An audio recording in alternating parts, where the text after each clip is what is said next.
Seriously, though, we've heard a lot about extremism recently, a nastier, harsher atmosphere everywhere, more abuse and bother boy behavior, less friendliness and tolerance and respect for opponents. All right, but what we never hear about extremism is its advantages.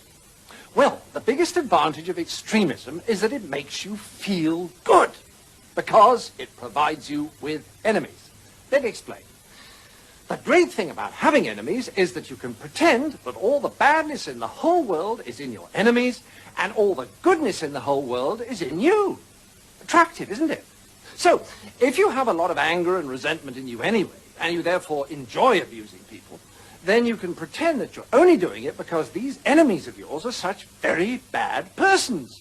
And that if it wasn't for them, you'd actually be good-natured and courteous and rational all the time.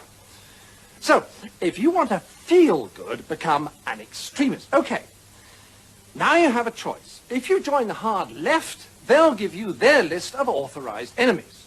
Almost all kinds of authority, especially the police, the city, Americans, judges, multinational corporations, public schools, furriers, newspaper owners, fox hunters, generals, class traitors, and, of course, moderates. Or, if you'd rather be an extremist on the hard right, no problem, fine, you still get a lovely list of enemies, only they're different ones. Noisy minority groups, unions, Russia, weirdos, demonstrators, welfare sponges, meddlesome clergy, peaceniks, the BBC, strikers, social workers, communists, and, of course, moderates. And upstart actors. Now, once you're armed with one of these super lists of enemies, you can be as nasty as you like and yet feel your behaviors morally justified. So you can strut around abusing people and telling them you could eat them for breakfast and still think of yourself as a champion of the truth, a fighter for the greater good, and not the rather sad paranoid schizoid that you really are.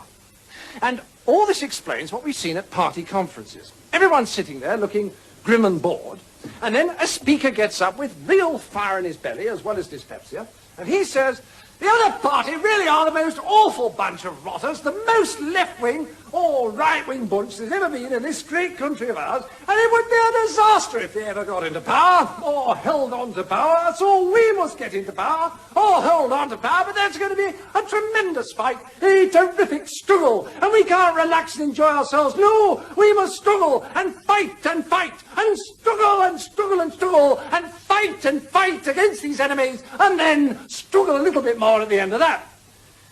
And then the speaker goes and sits down, and there's a lovely warm glow throughout the hall, as if they'd all had tea and crumpets. And everyone looks relaxed and happy and simply radiant with goodwill. Although, if the speaker had said, "We must all have lots of fun and be nice to each other and cooperate in solving problems," they'd probably have lynched him, or deselected him, or taken all his directorships away. Because attacking our enemies always makes us feel good and excited.